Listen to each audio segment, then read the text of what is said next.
एक रात की बात है। माता कौशल्या जी को सोते में अपने महल की छत पर किसी के चलने की आहट सुनाई दी। नींद खुल गई। पूछा, कौन है? मालूम पड़ा सुरत कीर्ति जी, सबसे छोटी बहू शत्रुघ्न जी की पत्नी है। माता कौशल्या जी ने उन्हें नीचे बुलाया। सुरत कीर्ति जी आई, चरणों में प्रणाम कर खड़ी रह गई। माता कौशल्या जी ने पूछा, श्रुति, इतनी रात को अकेली छत पर क्या कर रही हो बेटी? क्या नींद नहीं आ रही? शत्रुघ्न कहाँ है? सुरत कीर्ति की आंखें भर आई, माँ की छाती से चिपकी, गोद में सिमट गई। बोली, माँ, उन्हें तो देखे हुए 13 वर्ष हो गए। यह सुनकर कौशल्या जी का हृदय कांप कर झटपटा गया। तुरंत आवाज लगाई।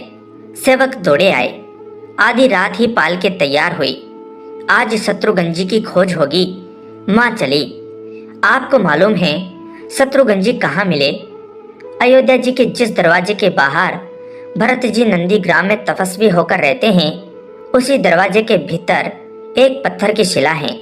उसी शिला पर अपनी बाह का तकिया बनाकर लेटे मिले। माँ सिराने बैठ गई। बालों में हाथ फिराया तो शत्रुघ्न जी ने आंखें खोली। माँ उठे, चरणों में गिरे। माँ, आपने क्यों कष्ट किया? मुझे बुलवा लिया होता। माँ ने कहा, शत्रुघ्न यहाँ क्यों? शत्रुघ्न जी की रुलाई फूट पड़ी। बोले, माँ, भैया राम जी पिताजी की आज्ञा से वन चले गए। भैया लक्ष्मण जी उनके पीछे चले गए। भैया भरत जी भी नंदी ग्राम में हैं। क्या यह महल, यह रथ, यह राजसी वस्त्र विधाता ने मेरे ही लिए बनाए हैं? माता कौशल्या जी निरुत्तर रह गई। देखो क्या है यह राम कथा। यह भोग की नहीं, त्याग की कथा है। यहाँ त्याग की ही प्रतियोगिता चल रही है और सभी प्रथम हैं। कोई पीछे नहीं रहा। चारों भाइयों का प्रेम और त्याग एक दूसरे के प्रति अद्भुत अभिनव और अलौकिक है। रामायण जीवन जीने की सबसे उत्तम शिक्षा देती है। भगवान राम को 14 वर्ष का वनवास हुआ तो उनकी पत्नी सीता मैया ने भी सहर्ष वनवास स्वीकार कर लिया, परंतु बचपन से ही बड़े भाई की सेवा में रहने वाले लक्ष्मण जी कैसे राम जी से दूर हो जाते। माता सुमित्रा से उन्होंने आज्ञा ले ली थी वन जाने की, परंतु जब पत्नी उर्मिला के कक्ष की ओर बढ़ रहे थे तो सोच रहे थे कि माँ ने तो आज्ञा दे दी, परंतु उर्मिला को कैसे समझाऊंगा, क्या बोलूंगा उनसे।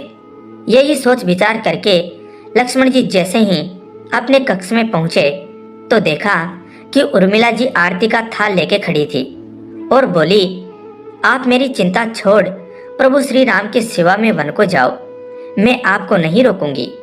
मेरे कारण आपकी सेवा में कोई बाधा न आए, इसलिए साथ जाने का हट भी नहीं करूंगी। लक्ष्मण जी को कहने में संकोच हो रहा था, परंतु उनके कुछ कहने से पहले ही उर्मिला जी ने उन्हें संकोच से बाहर निकाल दिया। वास्तव में यही पत्नी का धर्म है। पति संकोच में पड़े उससे पहले ही पत्नी उसके मन की बात जानकर उसे संकोच से बाहर कर दे। लक्ष्मण जी चले गए, परंतु 14 वर्ष तक उर्मिला ने एक तपस्विनी की भांति कठोर तप किया।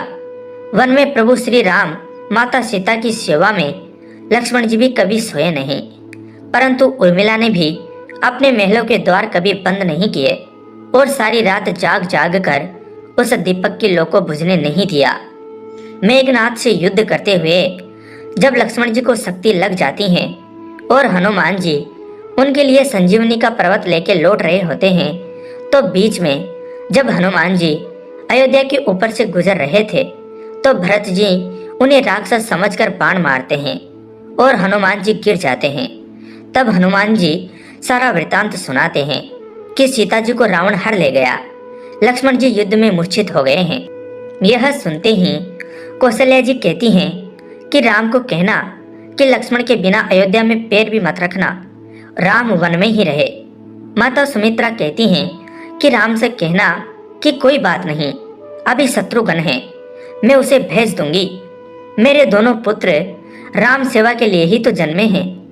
माताओं का प्रेम देखकर हनुमान जी की आंखों से अश्रुधारा बह रही थी, परंतु जब उन्होंने उर्मिला जी को देखा तो सोचने लगे कि यह क्यों एकदम शांत और प्रसन्न खड़ी हैं। क्या इन्हें अपने पति के प्राणों की कोई चिंता नहीं? हनुमान जी पूछते हैं, देवी, आपकी प्रसन्नता का कारण क्या है? आपके पति के प्राण संकट में हैं। सूर्य उदित होते ही सूर्य कुल का दीपक बुझ जाएगा। उर्मिला जी का उत्तर सुनकर तीनों लोगों का कोई भी प्राणी उनकी वंदना किए बिना नहीं रह पाएगा। उर्मिला बोली, मेरा दीपक संकट में नहीं है, वह बुझ ही नहीं सकता। रही सूर्योदय की बात, तो आप चाहे तो कुछ दिन अयोध्या में विश्राम कर लीजिए, क्योंकि आपके वहां पहुंचे बिना सूर्य उदित हो ही नहीं सकता। आपने कहा कि प्रभु श्री राम मेरे पति को अपनी गोद में लेकर बैठे हैं। जो योगेश्वर प्रभु श्री राम की गोद में लेटा हो, काल उसे छू भी नहीं सकता। यह तो वह दोनों लीला कर रहे हैं। मेरे पति जब से वन गए हैं तब से सोए नहीं हैं।